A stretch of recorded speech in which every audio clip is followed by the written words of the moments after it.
At narito na nga tayo. Tatalakay na naman ng mga panibagong usapin at chismis sa mundo ng mga guro na tiyak kapupulutan natin ng aral at magbibigay sa atin ng kaalaman at ideya kung ano ba ang mga bagay na ito. At ito ang Chismis ni Vincent! Usapin nga ngayon sa mundo ng edukasyon kung ano nga ba ang konsepto sa pagtuturo ng multikultural na edukasyon at pananaw ng mga guro at mga magiging guro ukol dito. Ngunit, ano nga ba ang multikultural na edukasyon?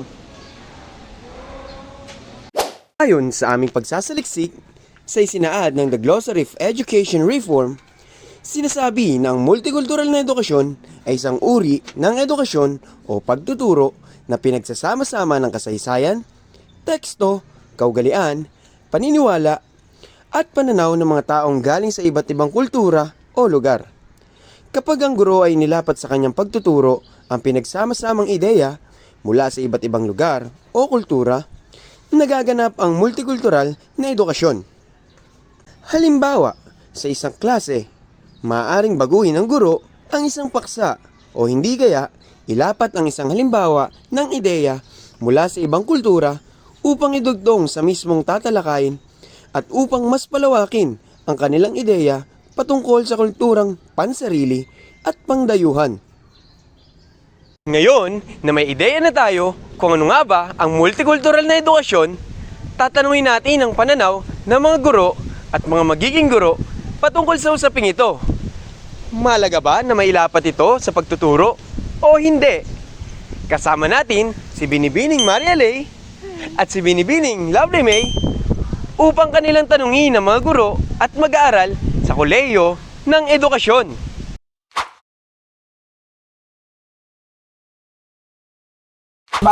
Pag-integrate ng paksa sa iba't ibang kultura. Halimbawa, mag-integrate tayo ng mga paksa tungkol sa mga Muslim. Makakatulong ito sa ating kamag-aral sa pamamagitan ng makikilala nila ang iba't ibang kultura ng Muslim kung sila ay Katoliko. Sa pananaw ko tungkol sa multicultural na edukasyon, matagal na nating ginagawa yon ng mga guro kung tutuusin. Dahil yung pagkakaiba-iba ng mga estudyante sa isang classroom or sa isang silid-aralan, tinitignan kung anong kultura mayroon sila, kung saan nagbabahagi ang mga mag-aaral, kung anong meron sa kanila or kung saan sila mismo nanggaling. Sa pamamagitan nun, na papakita yung respeto at paggalang sa iba't ibang kultura ng bawat isa.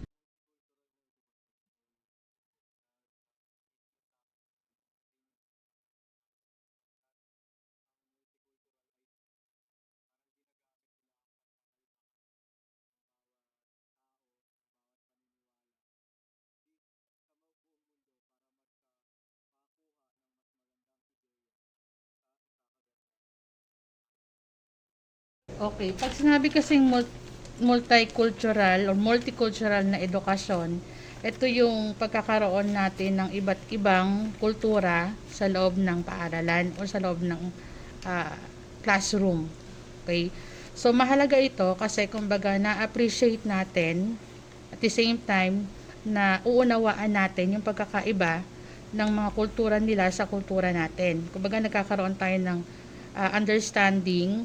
At the same time, kumbaga natututo tayo kung ano yung kultura na meron sila. At the same time, kung ano yung kultura din na meron tayo.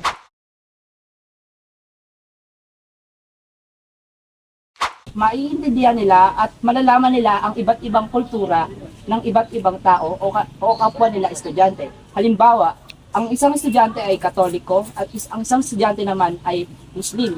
Makikilala nila ang isa't isa sa pamamagitan ng pagbabahagi ng iba't iba nilang kultura.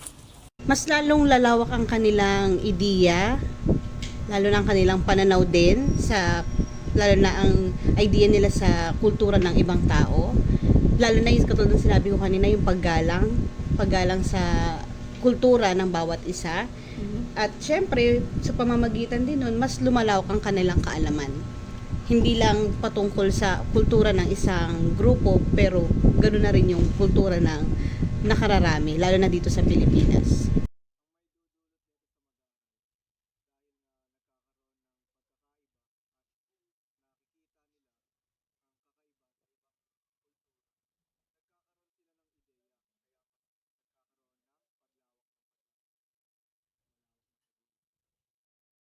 Sa pagkatuto, ito yung lumalawak yung, ano ba yung Tagalog ng understanding, pag-unawa natin sa kung anong kultura meron sila. Halimbawa, yung kultura ng mga Muslim. Kasi before, di ba, pag sinabi kasi na parang marinig mo lang yung word na Muslim, kumbaga iba yung iba yung dating.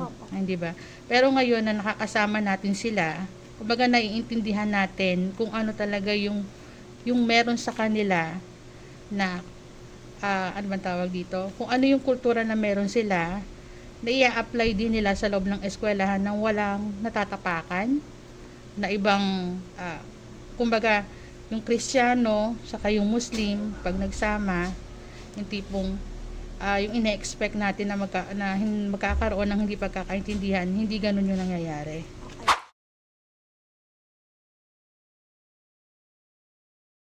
Oo naman.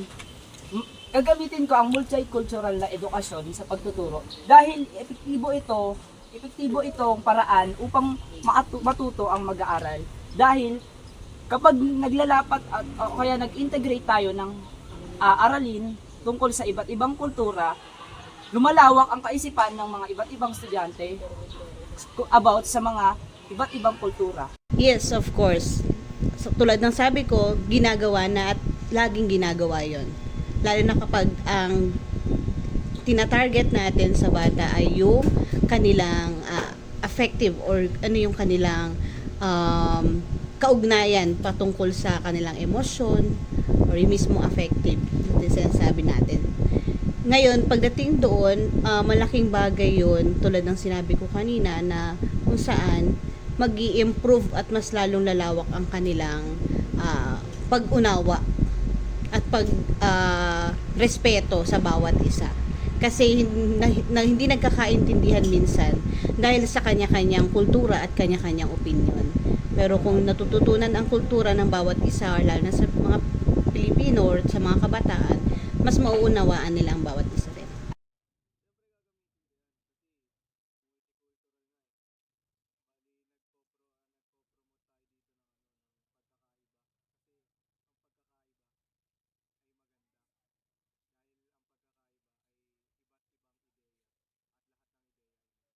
Matagal na rin naman talagang ginagamit yan kahit naman noon pa, no? Hindi lang naman tayo nagpo-focus sa kultura na kung nasaan tayo. So marami din tayong mga mag-aaral na galing sa iba't ibang lugar, kaya nga napagtibay dyan yung natawag natin na mother tongue.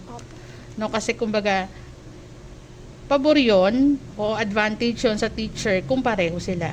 Diba, nagkakaroon ng pagkakaunawaan kung ano yung gustong kasi minsan pag hindi mo naiintindihan yung bata, yung pinanggalingan ng bata, at the same time, yung mga classmate nila, ikaw yung para mag-mediate sa kanila na, kumbaga parang ipapaliwanag mo sa kanila kung bakit ganito, bakit ganon.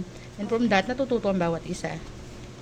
Masasabi natin na may magandang maidudulot ang paglalapat ng multicultural na edukasyon sa pagtuturo. Dahil sa pamamagitan nito, napagyayabong natin ang ating kaalaman patungkol sa ating kultura at ating din nalalaman at nayambing-ambing ang iba-iba nating kultura at pananaw na nagsasani ng pagkatuto at respeto para sa isa't isa. Ikaw, anong pananaw mo patungkol sa pagtuturo ng multicultural na edukasyon? Muli, ito ang Chismis ni Vincent!